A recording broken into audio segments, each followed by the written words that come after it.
Hi friends, സുനീജ വ്ളോഗിലേക്ക് എല്ലാവർക്കും സ്വാഗതം. ഇന്നത്തെ യാത്ര കുറച്ച് സ്പെഷ്യലാണേ. കല്യാണം കഴിഞ്ഞിട്ട് ഇത്ര കാലമായെങ്കിലും ആദ്യമായിട്ടാണ് ഞാൻ ഇക്കയുടെ കൂടെ പിക്കപ്പിൽ ഒരു ലോഡ് എടുക്കാൻ ഇത്രയും ദൂരത്തേക്ക് പോകുന്നത്, അതും കർണാടകയിലേക്ക്.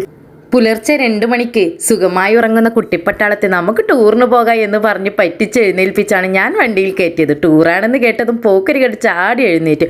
പിക്കപ്പിൽ ഞങ്ങളുടെ ഈ ഒരു ദിവസത്തെ വിശേഷങ്ങൾ കണ്ടേ, എന്നാൽ വാ നമുക്ക് പോകാം.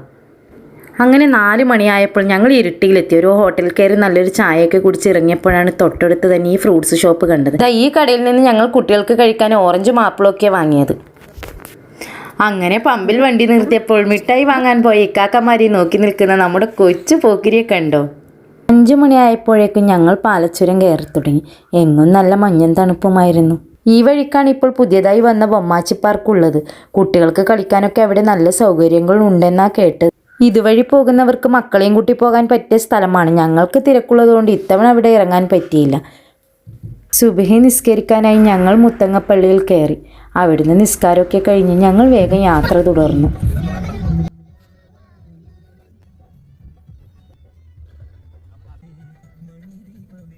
അങ്ങനെ നമ്മൾ കർണാടകയിലെത്തി. സത്യം പറഞ്ഞാൽ നമ്മുടെ നാടും ഇവിടുത്തെ നാടും തമ്മിൽ എത്ര വലിയ വ്യത്യാസമാണല്ലേ. നമ്മളെ നാട്ടിലെ പോലെ വലിയ ഹൈടെക് കെട്ടിടങ്ങളോ തിരക്കുകളോ ഒന്നും ഇവിടെയില്ല. പകരം മലകളും തോട്ടങ്ങളും നിറഞ്ഞ മനോഹരമായൊരു ഗ്രാമമാണ്. എങ്ങോട്ട് നോക്കിയാലും പച്ചപ്പാണ്. അവിടുത്തെ കടകൾ പോലും പണ്ട് നമ്മളെ നാട്ടിലുണ്ടായിരുന്ന ആ പഴയ ചായക്കടകളെ പോലെ ഓർമ്മിപ്പിക്കും. ഹൈടെക് ബഹളങ്ങളൊന്നുമില്ലാത്ത വളരെ ലളിതമായ ജീവിത രീതി. കാണാൻ തന്നെ ഒരു പ്രത്യേക ഭംഗിയാണ്. ശരിക്കും ഒരു നാടൻ ഫീൽ നൽകുന്ന കാഴ്ചകളാണ്.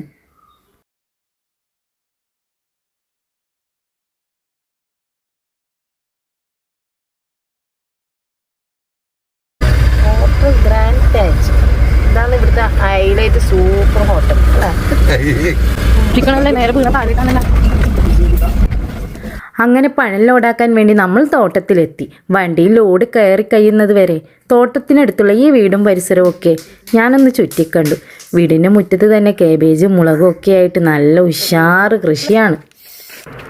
അവിടെ പിന്നെയാണ് ആ തമാശ നടന്നത്. ടോയ്ലറ്റിൽ പോകാൻ വേണ്ടി അടുത്തുള്ള വീട്ടിലെ ചേച്ചിയോട് ആംഗ്യ ഭാഷയിൽ കുറേ പറഞ്ഞു നോക്കി. എനിക്ക് കന്നഡ അറിയില്ല, ചേച്ചിക്ക് മലയാളവും.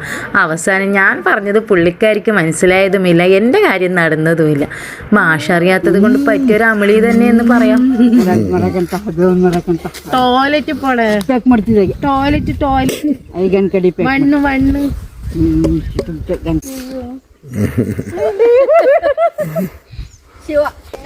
എന്നിവര് പറയുന്ന കൊപ്പന്ന്. ഒരു കന്നഡ മാത്രം അറിയുന്ന ഒരു അമ്മച്ചിയും മലയാളം മാത്രം അറിയുന്ന ഒരു പെണ്ണും. ഭയങ്കര ചർച്ച. ആ നിങ്ങളെ വീടാണ്.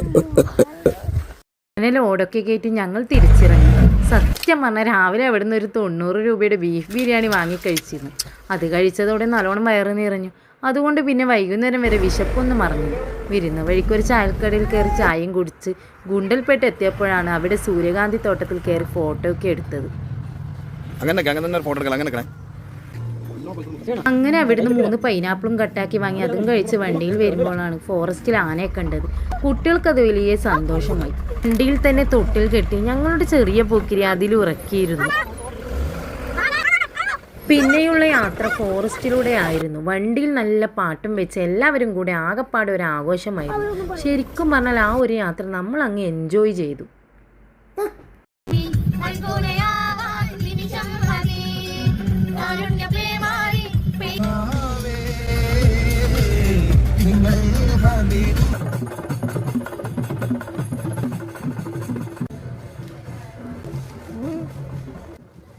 അങ്ങനെ നമ്മൾ രാത്രി 8:30 വയനാട് എത്തി. ഭക്ഷണവും കഴിച്ച് വീണ്ടും വണ്ടി എടുത്തു.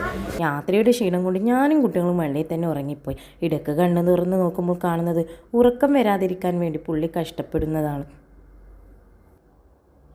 പാവം ഉറങ്ങിപ്പോകാതിരിക്കാൻ ഇടയ്ക്ക് കൂടിയുള്ള ഡ്രൈവർമാരെയും വിളിച്ച് സംസാരിക്കുന്നുണ്ട്.